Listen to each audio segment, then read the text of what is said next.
안녕하세요. 이민아입니다. 오늘도 탈무드 이야기 가지고 왔는데요. 벌써 세 번째 시간입니다. 오늘은 재미있고 지혜로운 이야기 6개를 가지고 왔어요. 지금부터 시작할게요. 배고픈 여우. 어느 날 여우 한 마리가 포도원 옆에 서서 어떻게든지 그 속에 들어가려고 벼르고 있었다. 그러나 울타리가 있어 기어 들어갈 수가 없었다. 그래서 여우는 사흘 동안 단식하여 몸을 홀쭉하게 만들어 간신히 울타리 틈을 비집고 포도원에 들어가는데 성공했다. 포도원에 들어간 여우는 맛있는 포도를 실컷 먹은 다음 포도원을 빠져나가려고 했지만 이제는 배가 불러 울타리의 틈을 빠져나갈 수가 없었다. 그래서 할 수 없이 다시 사흘 동안 단식하여 몸을 홀쭉하게 만들어 겨우 빠져나올 수가 있었다.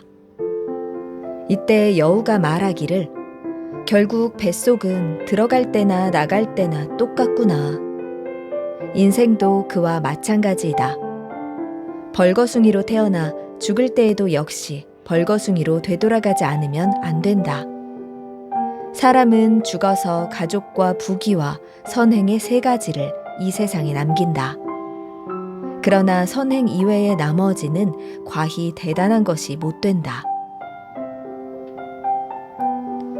꼬리와 머리. 뱀의 꼬리는 늘 머리 뒤에 달라붙어 따라다니게 마련이다. 어느 날 마침내 꼬리가 불만을 터뜨리며 머리를 향해 말했다. 어째서 나는 당신 부속품처럼 맹목적으로 달라붙어 다니며 또 당신 쪽이 언제나 내 대신 의견을 말하고 가는 방향도 정하는가? 이것은 정말 불공평하다. 나도 뱀의 일부분인데 언제나 노예처럼 달라붙어 따라다니기만 하니 도무지 말이 되지 않는다. 머리가 대꾸했다.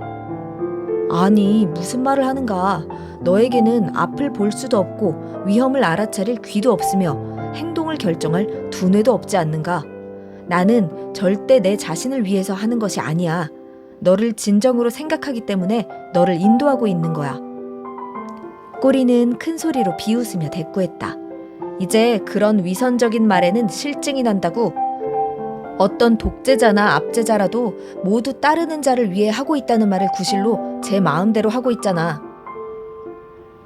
그렇게 불만이 있다면 네가 내 역할을 해봐. 그러자 꼬리는 좋아하며 이번에는 그가 먼저 움직이기 시작했다. 그러나 앞을 보지 못해서 바로 도랑에 떨어져 버렸다. 머리는 천신만고 끝에 간신히 도랑에서 빠져나올 수가 있었다. 이윽고 조금 나아가자 꼬리는 가시투성이인 떨기나무 속으로 들어가 버렸다. 꼬리가 빠져나오려고 애를 쓰면 쓸수록 가시덤불 속에 더욱더 끼어 옴짝달싹할 수 없게 되었다. 간신히 머리의 도움을 받고 상처를 입으면서 가시덤불 속에서 나올 수가 있었다. 꼬리가 다시 앞장서서 나아가자 이번에는 불이 타고 있는 불길 속에 들어가 버렸다. 점점 몸이 뜨거워지고 갑자기 주위가 캄캄해지자 뱀은 무서워지기 시작했다. 절박해진 머리가 길을 쓰고 구해내려고 했다. 그러나 때는 이미 늦었다. 몸은 불타고 꼬리도 불타고 머리도 함께 죽어버렸다. 머리는 결국 맹목적인 꼬리에 의해 희생되었다.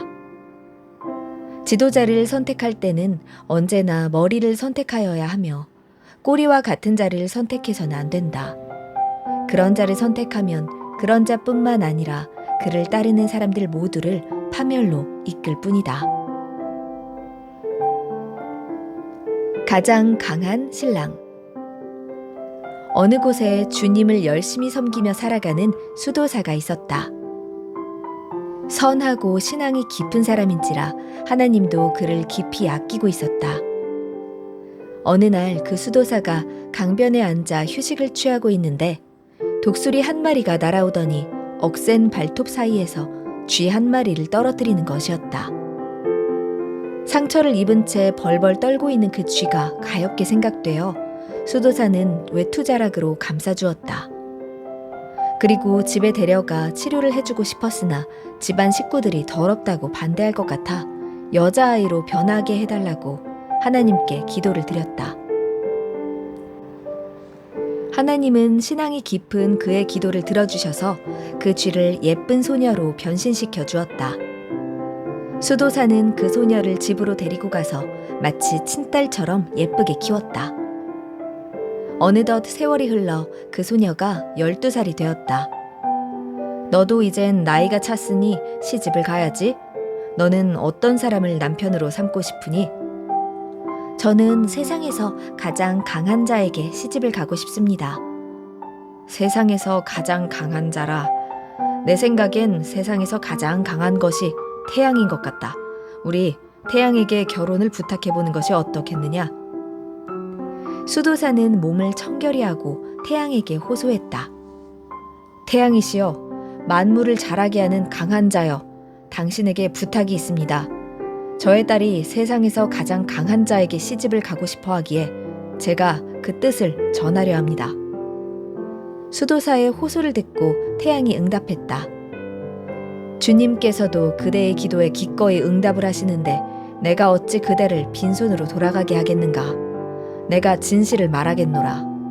나는 그렇게 강한 자가 못 되네. 나보다 강한 자가 있다네. 그분은 누구십니까? 구름의 대왕이지. 그가 구름을 피우기 시작하면 나는 그 속에 갇히게 되고 이 세상은 암흑이 되어버린다네. 수도사는 태양이 가르쳐준 대로 구름이 생성되어 퍼지는 곳으로 가서는 구름의 대왕을 불렀다. 수도사의 이야기를 들은 구름 대왕은 대답했다. 그대의 이야기를 잘 들었노라. 물론 나도 강하긴 하지.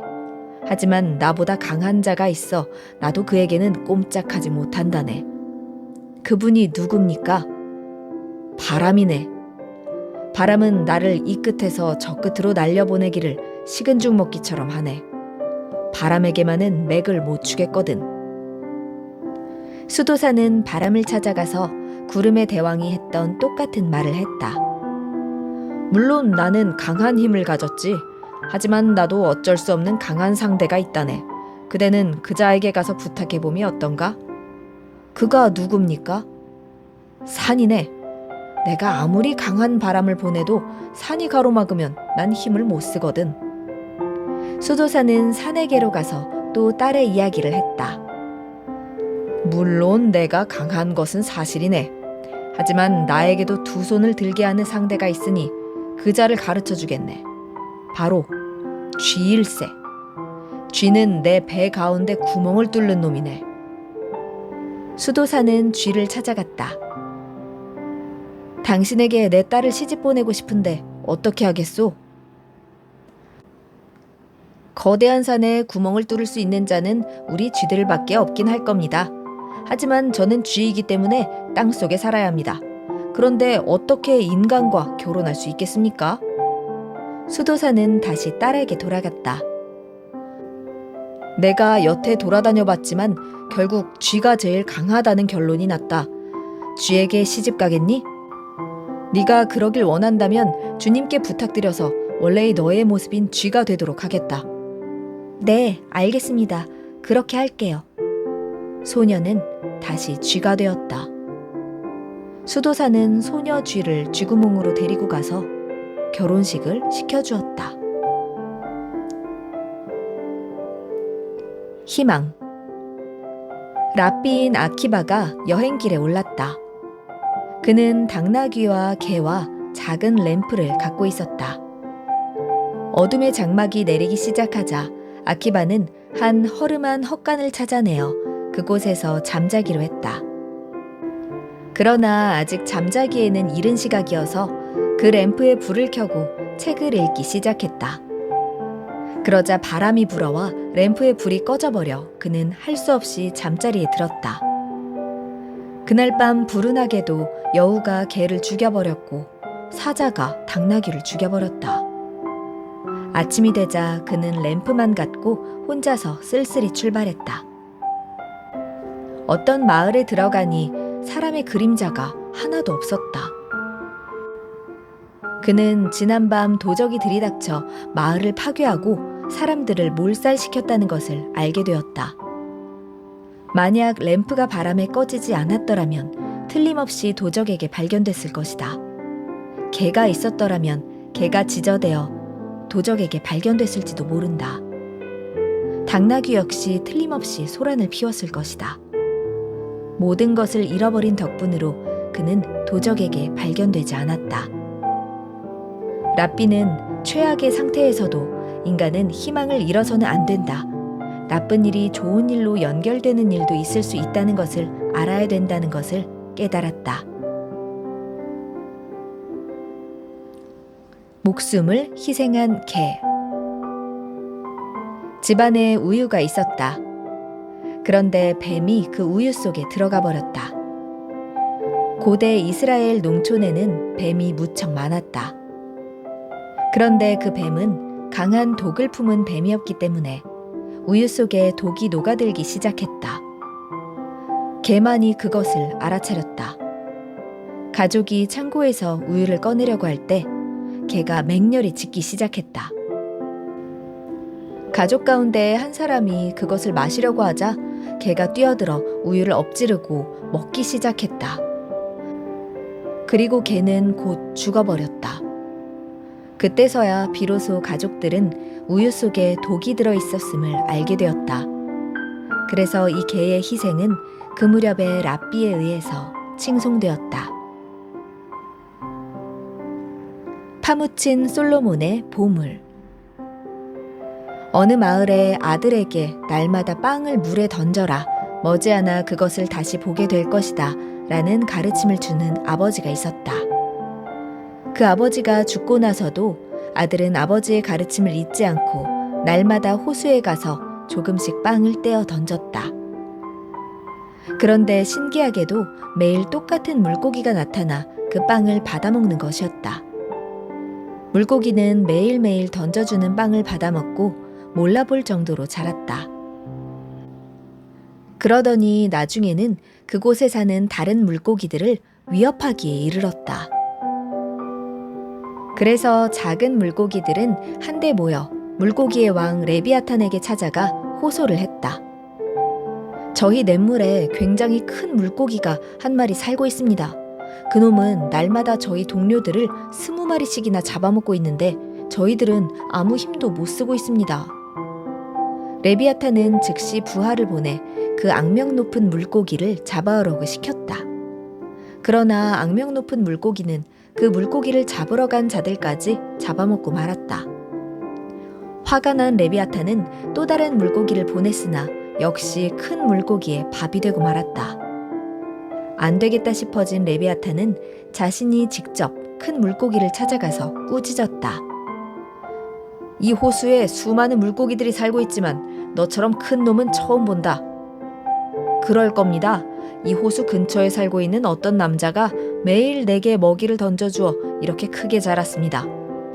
몸이 커지다 보니 식사도 많이 하게 되어 아침에 고기 20마리, 저녁엔 30마리씩을 먹어야 제 생명을 유지하게 됐습니다. 그렇다고 너의 동료를 잡아먹어서야 쓰겠느냐? 죄는 네가 그렇게 빨리 자라도록 빵을 던져준 사람에게 있을 것 같다. 내일 나에게 먹이를 던져준 자를 끌고 오도록 해라. 알겠습니다. 레비아탄의 명령을 받은 물고기는 젊은이가 항상 먹이를 던져주곤 하는 제 방으로 가서 젊은이가 떨어지도록 함정을 파두었다. 다음날 젊은이는 평소에 하던 대로 먹이를 던져주려 제 방으로 갔다가 갑자기 함정에 빠져버렸다. 물속에서 입을 크게 벌리고 기다리고 있던 물고기는 그를 꿀꺽 삼키고는 물속을 헤엄쳐 레비아탄에게로 갔다. 레비아탄은 그 인간을 토해내도록 해서는 자신의 입으로 삼켰다. 레비아탄은 젊은이에게 물었다. 너는 왜 빵을 물속에 던지느냐? 선친께서 어렸을 때부터 그렇게 하라고 하셨기 때문입니다. 부친의 말을 어김없이 실천하고 있다는 말을 들은 레비아탄은 젊은이를 다시 토해놓았다.